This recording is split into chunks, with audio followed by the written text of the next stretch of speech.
Ada waktunya bagi kami untuk memuji, ada waktunya kami untuk bersyukur, tetapi juga ada waktunya bagi kami Tuhan untuk duduk diam membuka hati, mendengarkan dan menerima sabda-Mu. Dan di dalam kebaktian ini Tuhan, saatnya untuk kami duduk dan membuka hati pikiran untuk mendengarkan, belajar akan kebenaran sabda-Mu. Kami terbatas, mampukan kami untuk menangkap pesan daripada firman ini. Sebagai penolong Roh Kudus kami mohon untuk Engkau menolong setiap umat-Mu yang ada di ruangan ini untuk memahami daripada apa yang akan tersampaikan melalui firman yang ada. Biarlah firman ini menjadi rema, firman ini menjadi kekuatan yang baru bagi setiap domba-domba-Mu yang ada di ruangan ini maupun yang menyaksikan live streaming kami Tuhan. Terima kasih, ini waktu-Mu bagi Roh Kudus berkarya dan hamba yang akan menyampaikan Tuhan. Tidak sempurna, untuk itu mohon disempurnakan. Biarlah dengan otoritas, dengan kuasa dan wibawa-Mu, hamba-Mu menyampaikan kebenaran sabda-Mu ini. Di dalam nama Tuhan Yesus kami berdoa, haleluya, amin. Silakan duduk Bapak Ibu. Terima kasih teman-teman PW. Wah, PW.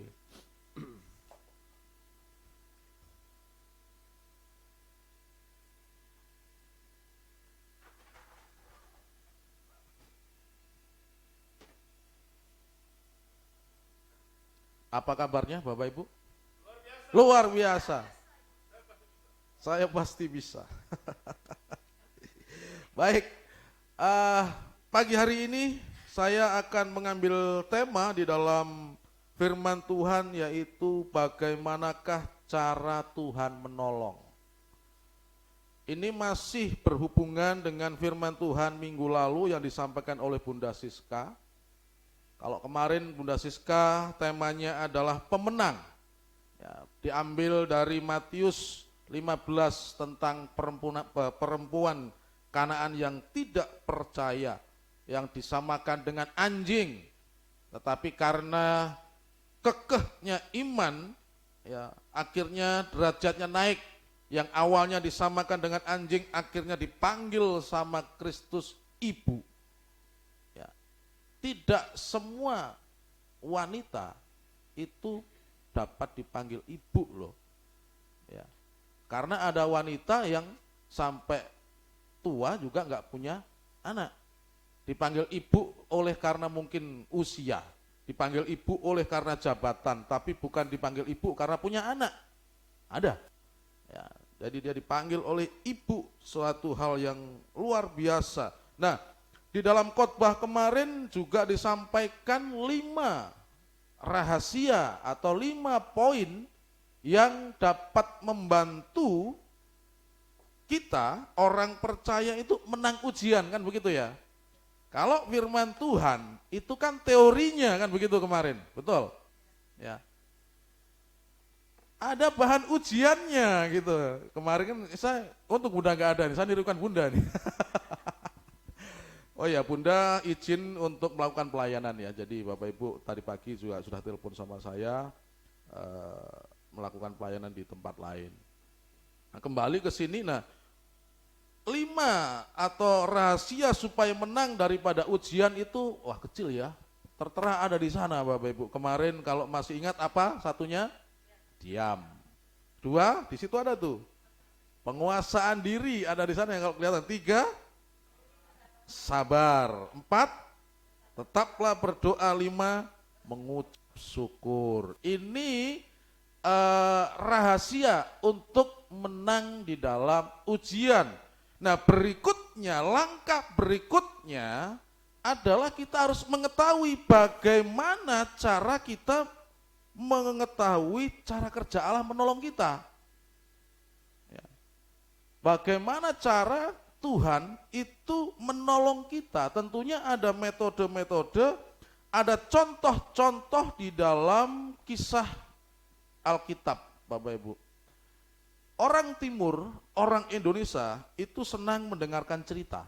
daripada khotbah yang poin-poin atau khotbah yang sistematis. Katanya sih begitu waktu kami belajar dulu, sukanya itu dicerita, dibuai-buai melalui cerita. Makanya saya sering kalau khotbah juga membawakan cerita, dan salah satunya hari ini juga akan cerita-cerita di Alkitab yang akan saya ulang. Bagaimana cara kerja Allah itu menolong kita. Yang pertama, saudara, ya, kalau kita sudah jadi pemenang nih, lanjutnya adalah kita harus tahu bagaimana cara Tuhan menolong. Kalau enggak, saudara, ya, Tuhan sudah mengulurkan tangan karena pikiran kita tidak sesuai dengan cara kerja Allah, akhirnya kita menolak. Oh, ini bukan pertolongan Tuhan ini. Ya, Tuhan ternyata enggak jawab doa saya, Tuhan enggak menolong saya. Nah, ada 4 cara Tuhan, tentunya masih banyak, tapi saya mengambil 4 saja. Yang satu adalah melalui orang yang tepat di waktu yang tepat, saudara. Kalau saya berbicara seperti ini, mungkin saudara langsung mengingat tentang peristiwa di mana saudara dalam situasi yang mungkin tidak mengenakkan, tiba-tiba tanpa disadari ada orang di situ hadir dan menolong saudara. Ya. Ini dialami oleh Yohanes dan Petrus, saudara.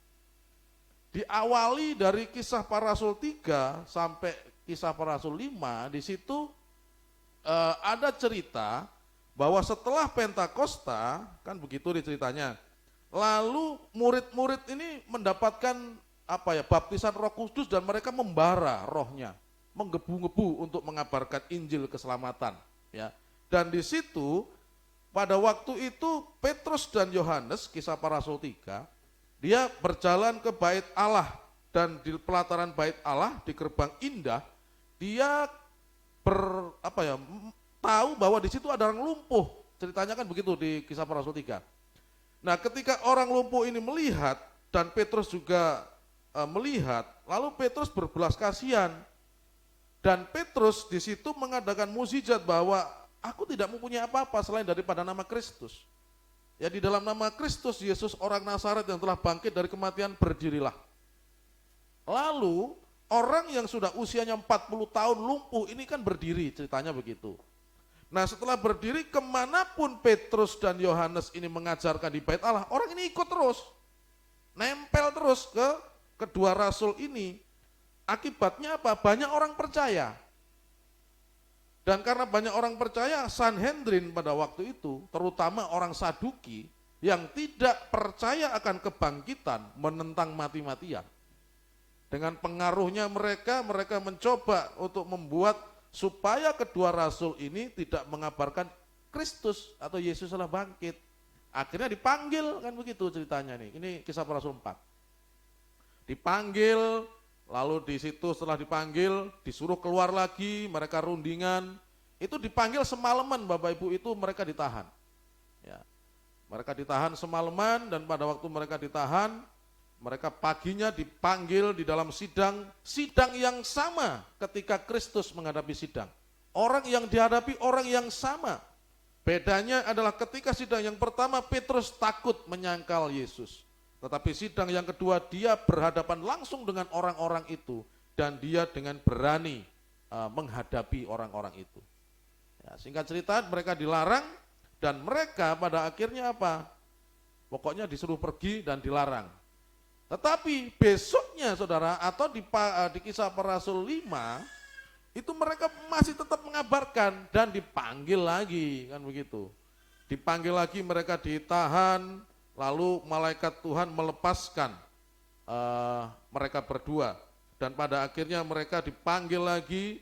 Dan di sini ketika mereka dipanggil, mereka sudah tensi sidangnya itu lebih greget lagi. Tensi sidangnya itu lebih panas lagi. Bagaimana tidak? Khotbah mereka itu Alkitab mengatakan, ya, di dalam Kisah Para Rasul 4 ayat 4, itu 5.000 laki-laki bertobat. Kalau di Pentakosta 3.000 orang, tapi di sini 5.000 orang bertobat, laki-laki ini. Ya.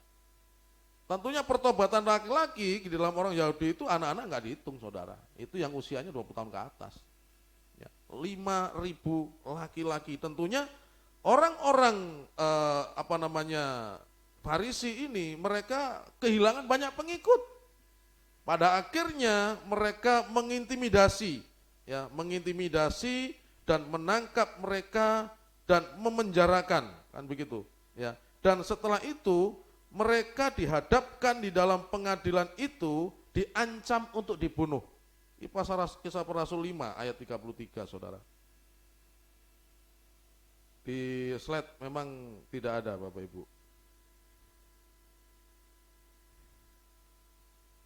Mendengar perkataan itu sangatlah tertusuk hati mereka dan mereka bermaksud membunuh rasul-rasul itu. Di dalam sidang, saudara, Yesus saja yang guru yang banyak penggemarnya, mereka eksekusi. Apalagi ini hanya rasul, hanya muridnya. Sangat gampang bagi Sanhedrin itu mempengaruhi situasi pemerintahan orang Romawi. Ya. Tetapi Bapak Ibu bisa melihat di sana hal yang tak terduga dan Alkitab mengatakan, yaitu Kisah Para Rasul 5 ayat 34 sampai 42, saudara. Ketika mereka ada dalam ancaman itu, ya, siapa sih yang tidak takut diancam untuk dibunuh? Apalagi yang mengancam nih orang-orang yang punya wewenang dan kuasa, tentu takut, saudara. Tetapi hal yang tidak terduga di sana, Allah menghadirkan orang yang tepat di dalam situasi yang tepat, yaitu ketika ayat 34 sampai 42 saya bacakan. Tetapi seorang Farisi dalam mahkamah agama itu yang bernama Gamaliel, ya, seorang ahli Taurat yang sangat dihormati seluruh orang banyak. Ini orang yang tepat, saudara. Bangkit dan meminta supaya orang-orang itu disuruh keluar sebentar. Setelah diancam, Petrus dan Yohanes disuruh keluar, kan begitu. Sesudah itu ia berkata kepada sidang, ini orang yang sangat dihormati ini gurunya Rasul Paulus ini. Ya. Hai orang-orang Israel, pertimbangkanlah baik-baik apa yang hendak kamu perbuat terhadap orang-orang ini. Sebab dahulu telah muncul si Teudas yang mengaku dirinya seorang istimewa, dan ia mempunyai kira-kira 400 orang pengikut, tetapi ia dibunuh dan cerai berailah seluruh pengikutnya dan lenyap. Sesudah dia, pada waktu pendaftaran penduduk, muncullah si Yudas, seorang Galilea. Ia menyeret banyak orang dan memberontak, dan dalam pemberontakannya tetapi ia juga tewas dan cerai berailah seluruh pengikutnya. Karena itu aku berkata kepadamu, janganlah bertindak terhadap orang-orang ini. Ya, justru orang yang terpandang di dalam sidang itu menjadi pembela, saudara. Tuhan memakai orang yang tepat dalam situasi yang tepat. Biarkanlah mereka, sebab jika maksud dan perbuatan mereka berasal dari manusia, tentu akan lenyap. Tetapi kalau berasal dari Allah, mungkin tidak akan dapat melenyapkan orang-orang ini. Mungkin ternyata juga nanti bahwa kamu melawan Allah, nasihat itu diterima, dan akhirnya rasul-rasul ini dibebaskan. Tuhan dengan metode yang pertama atau dengan cara yang pertama, bagaimana cara Tuhan menolong kita, yaitu yang pertama melalui orang yang tepat di saat yang tepat. Ini yang pertama, saudara. Kisah berikutnya adalah Daniel, saudara. Daniel juga orang mendapatkan pertolongan yang tepat di saat yang tepat, saudara. Daniel ini di dalam dalam Daniel 6, saudara, ini kan di situ dikatakan dia ini menjadi orang yang sangat berpengaruh. Raja Darius memilih bupati-bupati 120 orang dan mengangkat lagi 3 orang yang mewakili raja, dan di antara 3 orang ini salah satunya Daniel, dan Daniel adalah orang yang sangat dipercaya. Akhirnya 120 orang dan yang 2 ini bersekongkol untuk menjatuhkan Daniel, ceritanya kan begitu. Singkat cerita, mereka mempengaruhi raja untuk membuat undang-undang bahwa selama 30 hari ke depan tidak diperbolehkan orang berdoa atau meminta sesuatu kepada dewa atau kepada apapun, kecuali kepada Raja Darius. Orang-orang ini tahu tentang kedisiplinan Daniel di dalam menyembah Allah. Akhirnya dibuatlah peraturan dan Daniel tetap berkomitmen untuk menyembah Allah, dan saya yakin bahwa kegiatan Daniel ini sudah diintip sama mereka, bagaimana jam-jam doanya, itu sudah dipelajari sama orang-orang ini. Terbukti ketika Daniel sedang berdoa, sedang menyembah, menghadap ke arah Yerusalem, lalu ditangkap, dibawa ke dalam pengadilan, Dan di situ dikatakan bahwa Daniel menerima hukuman harus dimasukkan ke gua singa. Ini saya mengulangi cerita sekolah minggu saja. Ya. Berbagailah yang nggak pernah ikut sekolah minggu hari ini mendapatkan pelajaran sekolah minggu. Ya. Nah, ketika Daniel masuk dalam gua singa, saudara, apakah di situ tidak ada pembela? Ada, saudara, pembela. Di Daniel 6 ayat 18, 19, 20. Pembelanya bukan sembarangan orang, justru orang nomor 1 di Babel. Darius sendiri, saudara. Ya, Daniel 6 ayat 18. Lalu pergilah raja ke istananya dan berpuasalah ia semalam-malaman itu. Ia tidak menyuruh datang penghibur-penghibur dan ia tidak dapat tidur. 19. Pagi-pagi sekali ketika fajar menyingsing, bangunlah raja dan pergi dengan buru-buru ke gua singa. 20. Dan ketika ia sampai dekat gua itu, berserulah ia kepada Daniel dengan suara yang sayu. Berkatalah ia kepada Daniel, suara yang sayu, paham ya? Ia khawatir, apakah Daniel masih hidup, gitu loh. Ya, jadi cemas. Berkata ia kepada Daniel, Daniel, hamba Allah yang hidup, Allahmu yang kau sembah dengan tekun, telah sanggupkah ia melepaskan engkau dari singa-singa itu? Pembelanya Daniel siapa? Yang berdoa buat Daniel siapa? Bukan orang Israel. Ya. Bukan teman-temannya. Yang membela di sini dicatat adalah justru orang nomor 1 di kerajaan Babel. Darius sendiri berpuasa semalam-malaman dan tidak istirahat, tidak mau dihibur. Dia berkabung dan meminta kepada Tuhan, ya, untuk keselamatan Daniel, dan dijawab. Ini yang pertama, saudara. Saya pernah mengalami pertolongan Tuhan di dalam situasi yang tepat dengan orang yang tepat dan orang yang tidak saya kenal. Mungkin sebagian sudah tahu, waktu itu saya mau ke rumah Bapak Farli. Ya, kita mau kunjungan, sore-sore, jalan macet di sekitar depan Bank Papua, saudara, merambat begini mobil. Tiba-tiba ada motor dari belakang itu jatuh di depan kami, jebret gini. Ini orang mabuk.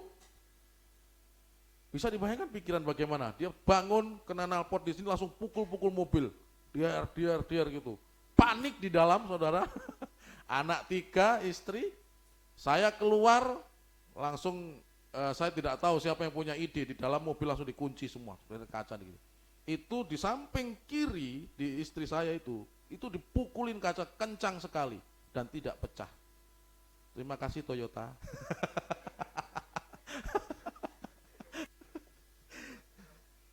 Sementara saya di luar, saya dengan takut, dengan khawatir menghadapi orang ini, saya juga mensurvei.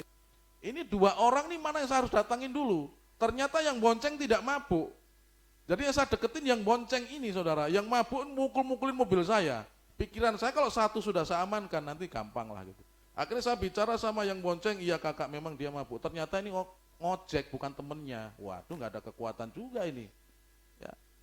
Itu hampir sekitar 5 menit, saudara. Habis itu tahu saya sopirnya, dia ngejar saya. Saya dipegangin kepala mau begini-begini terus. Kaki saya waktu itu sakit. Yang saya takutnya itu bukan dipukul, kalau kaki saya keinjak. Ya, yang di sini nih. Ya, sambil begini-gini terus saya. Nah, saya berpikir di dalam kepanikan itu sambil saya berdoa dalam hati, saya Tuhan tolong nih, tolong saya gitu dalam hati, enggak teriak-teriak malu saya, Tuhan tolong malu juga saudara. Cuma dalam hati, Tuhan tolong saya, Tuhan tolong saya. Ini banyak orang siapa yang mau nolong. Saudara sopir di samping itu hanya lewat saja. Banyak orang malah nonton.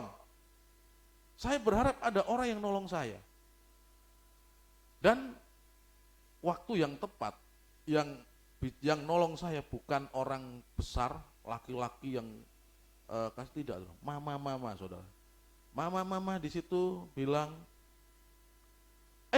babi, saya sebut ya, nggak apa-apa ya, saya nirukan aja. Kamu buat apa di sini gitu? Kok cukup sudah? Minum terus nggak ada guna gini nih. Mama itu langsung mendekati si pemabuk ini, ya narik. Nah, ketika mama dekat barulah orang-orang lain ikut. Ya, orang-orang lain ikut pegang dia, lalu di situ ada aparat intel atau apa polisi yang mendekati saya. Kenapa nggak dari tadi? Pikiran saya begitu. Pak tenang, kami aparat gini. Oh iya gini. Terus bagaimana? Masih terus mengejar saya saudara di situ. Dan ada satu orang PNS juga datang, lawan arah kan, Pak, Bapak yang nyupir mobil ini, iya, Bapak masuk segera pergi, ini macet panjang, bagaimana saya harus pergi sedangkan dia kejar-kejar saya terus. Gampang, dia saya pegang dulu, nanti pakai orang. Jadi orang mabuk ini dipegang, dia dipinggirin, saya suruh pergi saudara. Saya pergi, saya ceritakan kepada Pak Farley tentang kejadian yang ada waktu kita diskusi. Nah, pernahkah saudara juga mengalami situasi yang panik, tiba-tiba orang yang tepat itu datang dan menyelamatkan saudara? Saudara, pernah ya? Nah ini cara Tuhan saudara.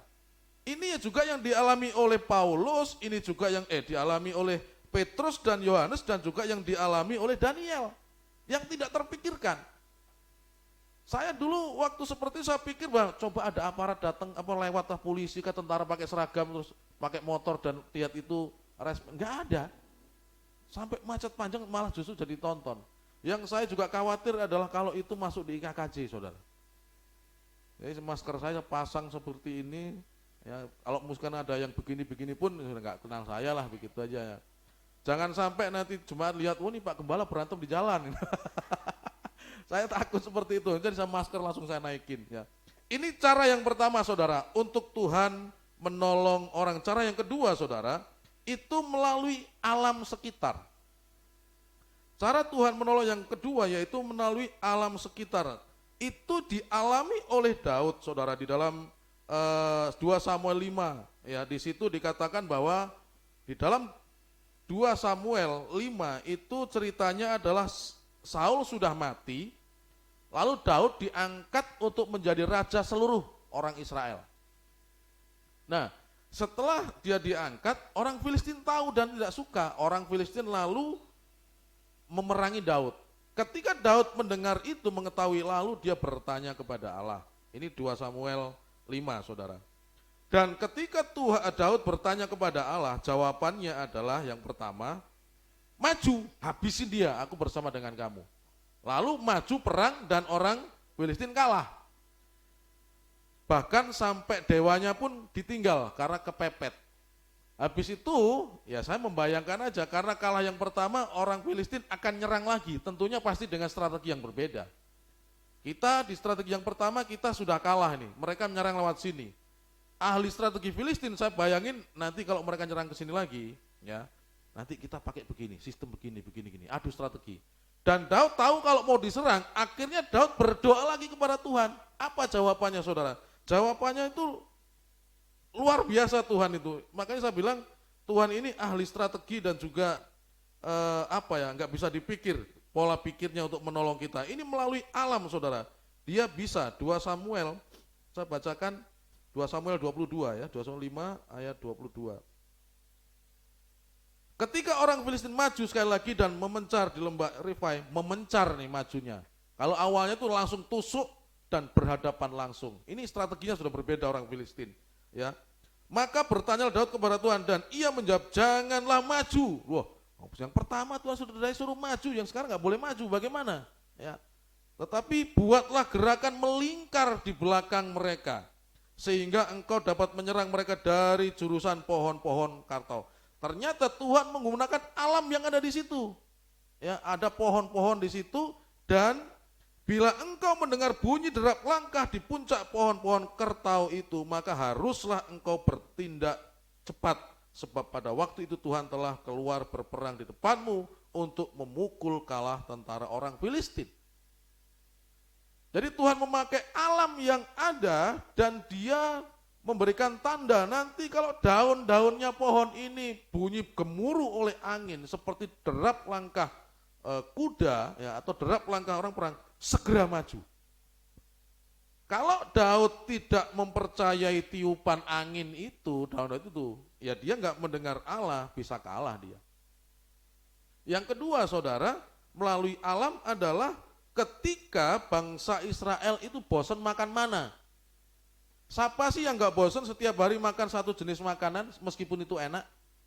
Ayo, Matias, sukamu apa makanan? Nasi goreng. Selama 1 bulan siang malam nasi goreng terus, bosan nggak? Enggak. Saya salah tanya berarti kalau enggak. Saya yakin pasti bosen. Ya, kita suka sate ayam kayak atau suka papeda kayak saya nih. Nah, tadi malam makan papeda saya. Tapi kalau 1 bulan itu papeda siang, pagi, siang, malam, pagi, siang, bosan saudara. Orang Israel makan mana setiap hari meskipun dari Tuhan, bosan. Lalu di bilangan 11 orang-orang bajingan di sana, ya saya bilang ini sesuai Alkitab katakan, bukan saya kasar, tetapi orang-orang rakus itu orang-orang bajingan Alkitab katakan, mereka memberontak kepada Allah, aku bosan, enakan di Mesir masih makan daging, masih begini, begini, begini. Nah, mereka memberontak dan di situ akhirnya karena pemberontakan ini di dalam Bilangan 11 ayat 11 sampai 15, di situ Musa mengeluh kepada Allah. Akukah yang melahirkan mereka? Musa mulai berdebat dengan Allah. Orang yang begitu banyak ini harus semua ada di tanggunganku. Aku stres Tuhan, intinya begitulah. Musa aku nggak mau sudah. Bisa mungkin seperti itu, tetapi saudara, di situ di dalam keluh kesahnya Musa, di situ Tuhan berjanji saudara dalam Bilangan 11 itu, bahwa Tuhan berjanji orang Israel ini ya akan makan daging, bukan 1 hari, bukan 1 minggu, tetapi akan makan daging itu berbulan-bulan. Ini janji Tuhan. Nah, di dalam janji ini saudara, akhirnya Musa ini kan punya logika. Enggak mungkin juga kalau misalkan seperti itu. Akhirnya dia memakai logika bahwa, tetapi kata Musa, bangsa yang ada bersama aku ini berjumlah 600.000 orang berjalan kaki. Lebih dari itu saudara, orang berjalan kaki yang dimaksud di sini orang yang sanggup berperang. Ya hanya laki-laki saja, itu 20 tahun ke atas. Ya. Dan belum anak-anak, belum ibu, istri-istri, ya artinya lebih dari 600.000 orang. Namun engkau berfirman, daging akan kuberikan kepada mereka dan genap sebulan lamanya mereka akan memakannya. Hitung-hitungan Musa, ya saudara. Dan apa yang terjadi berikutnya ayat 31 saudara, di situ Tuhan memakai alam. Lalu bertiuplah angin yang dari Tuhan asalnya, dibawanyalah burung-burung puyuh dari sebelah laut dan dihamburkannya ke atas tempat perkemahan dan di sekelilingnya. Kira-kira sehari perjalanan jauhnya ke segala penjuru dan kira-kira 2 hasta tingginya dari atas muka bumi, saudara. Kita bisa melihat di sini Allah berkuasa untuk melakukan pertolongan melalui alam yang ada. Ini baru 2, saudara. Yang ketiga, bagaimana caranya? Caranya adalah di luar prediksi kita. Di luar apa yang kita rancangkan, di luar apa yang kita pikirkan. Ini terjadi kepada Naaman, saudara. 2 Raja-Raja 5 ayat 1 sampai 27. Naaman ini kan panglima raja Arab, kan Aram bukan Arab ya. Dan dia terpandang dan dia disayang oleh raja. Hanya ada kekurangan daripada Naaman, saya sekolah minggu lagi ini, dia punya sakit panu. Betul? Bukan ya? Sakit kusta. Dan kusta pada waktu nggak ada obatnya. Dan orang yang sakit kusta itu seperti orang yang seperti dikutuk gitu loh saudara. Posisinya enak, kaya, punya posisi terpandang, disayang raja. Tetapi apalah guna kalau memiliki sakit yang tidak bisa disembuhkan. Orang mendekat itu mungkin hanya karena terpaksa saja saudara. Ini tentunya beban bagi Naaman. Lalu dikisahkan di dalam 2 Raja-Raja itu, Naaman punya pembantu yang namanya orang Israel, gadis. Ya ini bukan pembantu, ini budak ya, karena tawanan. Dan karena mengetahui penderitaan tuannya, maka gadis ini berbicara sama istrinya Naaman. Oh di Israel itu loh, di Samaria ada nabi yang bisa menyembuhkan. Ya. Tentunya untuk memutuskan itu ada pertimbangan yang luar biasa bagi Naaman. Yang pertama, dia harus pergi ke negeri musuh. Ya. Yang kedua, dia belum tentu mendapat persetujuan dari rajanya kalau mau ngadap.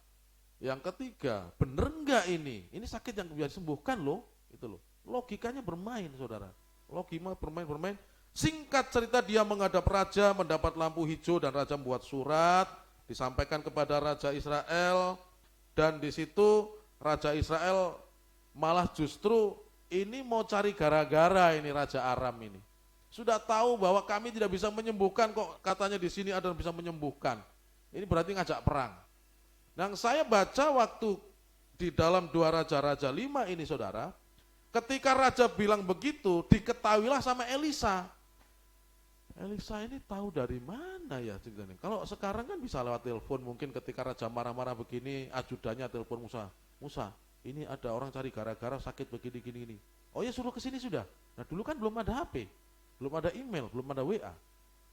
Jadi saya memprediksi ini di istana itu berhari-hari.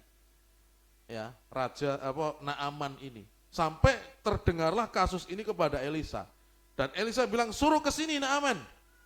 Ya, akhirnya Naaman datang dengan harapan nanti ketemu dengan nabi yang diceritakan oleh gadis itu, dan nanti dia akan diobatin, mungkin dipijit kah, mungkin diolesin sama salep kah, atau mungkin disuruh apa itu, karena dia orang kaya, pikirannya pasti berobat dengan sesuatu yang logis.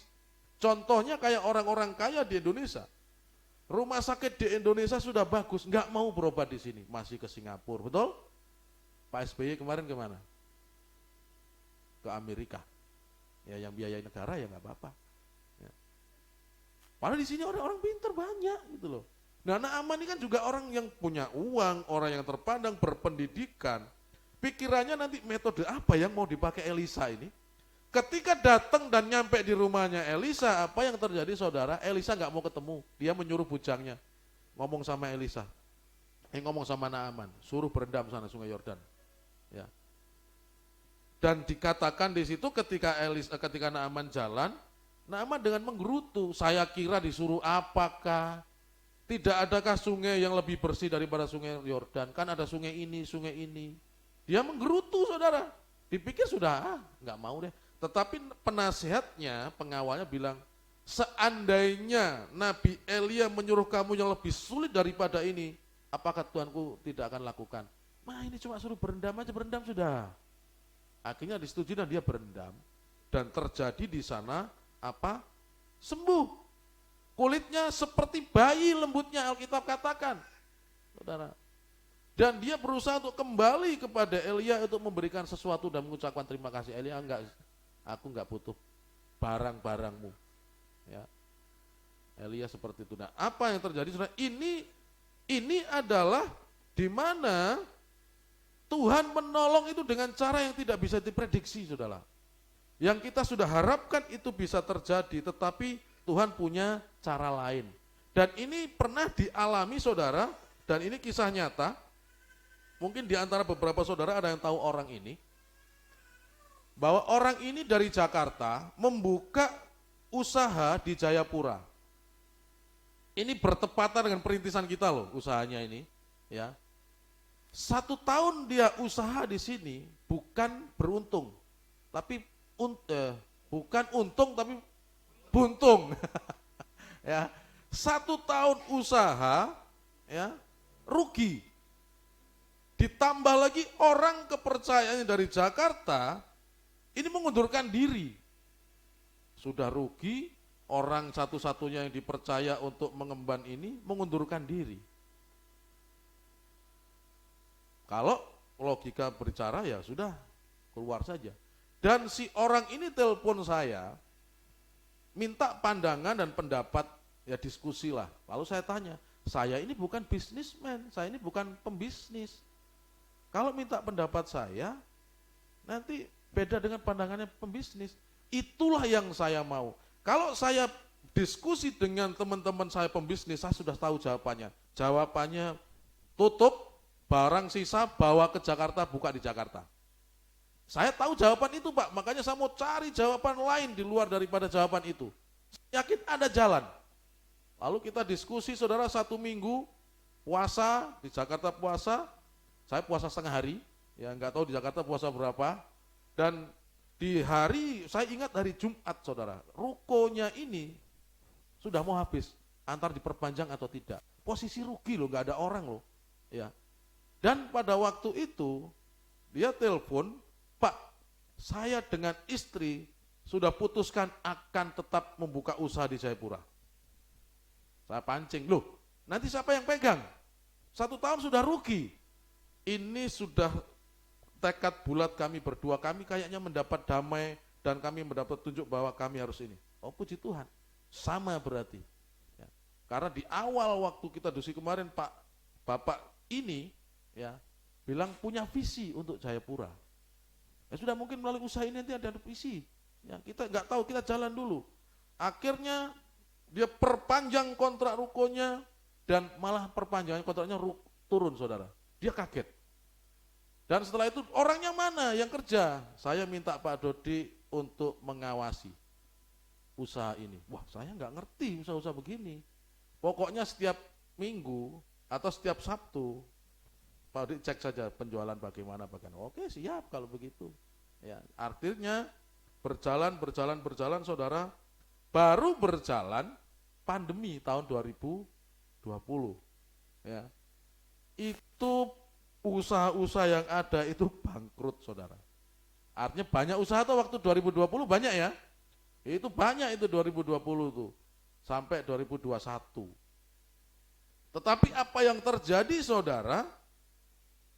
Setelah berjalan, saudara, Jakarta ini yang tempat usahanya ada beberapa cabang, semuanya gulung tikar, saudara. Artinya banyak mengalami kerugian karena Jakarta ada lockdown itu lama dan penyekatan itu sangat-sangat luar biasa dibandingkan di sini. Kita kan cuma berapa bulan kemarin, Jakarta lebih, saudara. Sampai sekarang pun masih agak susah. Nah, setelah kita diskusi 2 tahun berjalan, karena kalau kesini pasti kami ketemu dan diskusi. Dia bilang begini, ini rencana Tuhan yang di luar prediksi. Kami bisa hidup sampai hari ini, itu karena ditopang usaha dari Jayapura. Coba, awalnya saudara, justru di sini yang harus ditopang di Jakarta. Ya. Dan itu tidak terlepas daripada apa? Karena ada usaha-usaha orang yang ada di jemaat ini, yang ada di tempat lain, itu mengalami berkat Tuhan yang luar biasa. Akhirnya bisa mengambil barang-barang dari orang ini. Dan itu bisa menjadi berkat bagi keluarga, bagi karyawan, cabang-cabangnya di Jakarta. Di luar prediksi, saudara. Ya. Dan sampai hari ini, kami menjalin komunikasi dan orang ini masih berkomitmen, saudara. Setiap bulan itu memberikan dan kerjasama dengan kita untuk PUK. Ini cara yang ketiga, saudara, tidak bisa diprediksi, tetapi itulah cara Tuhan. Ngikutin saja. Yang terakhir, saudara, melalui apa? Pengalian isu. Cara Tuhan melalui pengalian isu itu di mana? Di dalam peristiwa yang dihadapin oleh Daud di dalam 1 Samuel 23, saudara. Di situ dikatakan Daud ini menjadi buronan pada waktu itu. Seorang pahlawan tiba-tiba oleh karena rasa cemburu, oleh rasa iri, dengki, dia harus menjadi buronan. Dan di 1 Samuel 23, ini di padang gurun Sif, saudara, Sif ya. Dan kalau kita melihat apa yang terjadi di dalam kehidupan Daud ini, saudara, ketika dia menjadi buronan, itu posisi dia itu sebagai panglima loh. Ya, di dalam 1 Samuel 18 ayat 13, saudara. Yaitu dikatakan tuh. Sebab itu Saul menjauhkan Daud dari dekatnya dan mengangkat dia menjadi kepala pasukan 1000 sehingga ia berada di depan dalam segala gerakan tentara. Artinya bahwa Daud ini bukan orang sembarangan. Dia ini memiliki prajurit di bawahnya 1000 orang. Tetapi ketika dia menjadi buronan, adakah dia mengajak orang-orang itu? Enggak ada.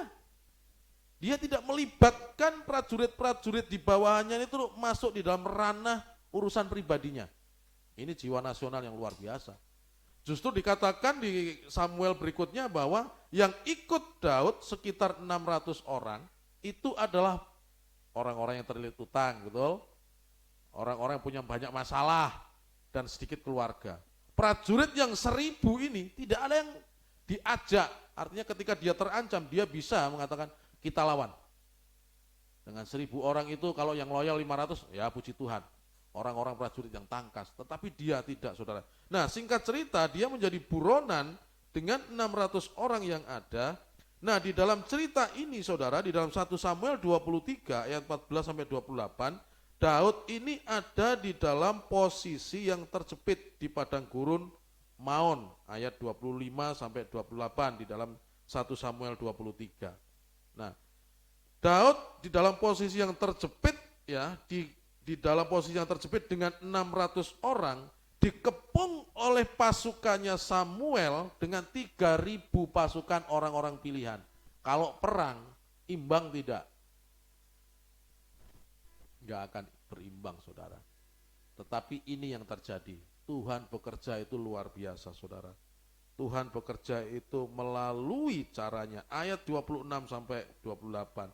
Saul berjalan dari sisi gunung sebelah sini dan Daud dengan orang-orangnya dari sisi gunung sebelah sana, sini dan sana gitu ya. Daud cepat-cepat mengelakkan Saul, tetapi Saul dengan orang-orangnya sudah hampir mengepung Daud serta orang-orangnya untuk menangkap mereka. Hampir mengepung, jadi posisinya ya sudah hampir terkepung ya. Ketika seorang suruhan datang kepada Saul dengan pesan, segeralah undur sebab orang Filistin telah menyerbu negeri. Coba. Ya. Maka berhentilah Saul mengejar Daud dan pergi menghadapi orang Filistin. Itulah sebabnya orang menyebut tempat itu Gunung Batu Keluputan. Posisi secara militer sudah kalah. Secara strategi sudah kalah. Orang-orangnya pun sudah kalah skill. Jumlahnya sudah kalah. Sudah kepepet. Tetapi Tuhan menggerakkan orang Filistin di luar daerah yang lain untuk menyerang kerajaan Israel. Dan saudara, pada waktu seperti itu, suruhan datang bilang sama Saul, segeralah undur sebab orang Filistin telah menyerbu negeri. Lalu mundur. Kreatif enggak Tuhan ini? Luar biasa, saudara. Mungkin saudara pernah mengalami hal-hal seperti ini yang sudah kayak nggak ada jalan, tiba-tiba kok orang ini yang mengancam kita nih, misalkan nih, yang sudah mengancam dengan berbagai cara, tiba-tiba orang tuanya meninggal, akhirnya dia undur nggak jadi ngancam, atau keluarganya tiba-tiba ada yang sakit, ya. Ini cara-cara Tuhan menolong kita, saudara. Jadi Tuhan itu kreatif, saudara. Ini hanya 4 cara yang saya kemukakan, masih banyak cara yang lain. Jadi intinya adalah bagaimana cara Tuhan menolong, caranya Tuhan itu menolong, ya serahkan pada Tuhan, jangan dipikir. Kalau Anda memikir bagaimana cara Tuhan harus begini, saudara sudah mendikte Tuhan, ketika caranya tidak sesuai dengan cara saudara, saudara nanti akan kecewa. Pernah, ada suatu kisah, mungkin saudara pernah mendengar cerita ini. Ya, kisah pemuda dan banjir. Pernah dengar ya? Bahwa pemuda ini saudara di kampungnya dia, di kecamatan, seluruh kecamatan itu ada banjir saudara. Dan seorang pemuda itu terperangkap di atas rumahnya ya, karena sebuah banjir yang sangat luar biasa dan air itu semakin naik. Semua orang banyak yang dievakuasi oleh tim. Dan pemuda ini di atas atap rumahnya dia berdoa, Tuhan tolong saya, Tuhan tolong lepaskan saya, luputkan saya dari banjir ini. Banjir ini semakin naik. Lalu tidak lama kemudian saudara, seorang tetangga yang sedang menaiki sebuah perahu dayung lewat. Andi, ayo ikut sama aku. Ini aku ada perahu, masih cukup 1 orang ini. Ya. Tetapi pemuda ini melihat itu, dia berteriak kepadanya, saya menunggu pertolongan Tuhan. Saya tidak mau naik perahu. Bapak duluan saja. Saya yakin bahwa Tuhan akan menolong saya, menyelamatkan saya dari banjir ini. Lalu berlalu, enggak mau, ya sudah berlalu aja, tetangganya menghindari itu. Dia berseru lagi, Tuhan tolong saya supaya saya enggak mati oleh banjir ini. Lalu apa saudara? Lalu datanglah seorang lain menggunakan sebuah jet ski. Waduh, karena ini banjirnya ini sudah tinggi dan itu seluruh kecamatan yang ada orang datang melalui jet ski. Ayo ikutlah dengan aku, kita harus cepat pergi dari sini. Air semakin naik terus ini. Tetapi pemuda ini mengatakan, tidak. Saya menunggu pertolongan Tuhan. Ya. Tuhan akan menolong dengan caranya. Saya yakin dan percaya itu. Ya sudah, kalau kakak mau, ya sudah, kami akan pergi. Lalu pemuda ini pergi, saudara. Dan ketika dia pergi, saudara, dan di situ dia masih ada di atap, saudara. Masih ada di atap, dan pada waktu itu ada lagi, saudara, ketika dia sudah hampir tenggelam, tim SAR datang dengan membawa helikopter untuk nolong pemuda ini, sudah hampir tenggelam. Dan pemuda ini bilang, saya tidak mau ikut, saya menunggu pertolongan Tuhan. Karena dengan kekeh tidak mau, ya helikopternya ya pergi. Lalu matilah pemuda ini. Ketika pemuda ini mati, dia ketemu dengan Tuhan, dia protes sama Tuhan. Tuhan, kamu berjanji untuk menjaga, untuk melindungi orang yang percaya. Saya termasuk orang yang percaya. Kenapa engkau biarkan saya mati di atas, di bencana banjir itu? Lalu Tuhan dengan enteng menjawab, anak, aku 3 kali menolong kamu, tapi kamu tidak mau. Pertama saya utus tetangga naik perahu untuk nolong kamu. Yang kedua, orang datang dengan jet ski, ya, semakin canggih saya pakai untuk nolong kamu. Yang ketiga, ketika kamu hampir tenggelam, tim SAR tak gerakkan untuk nolong kamu, kamu juga enggak mau. Jadi siapa yang salah? Ya. Pelajaran yang bisa kita pakai di sini, saudara, adalah seringkali kita berpikir bahwa pertolongan Tuhan itu sesuai dengan apa yang kita pikirkan. Salah, saudara. Tuhan itu kreatif, jangan dibatasi. Ya. Banyak cara Tuhan untuk menolong kita, saudara. Ya.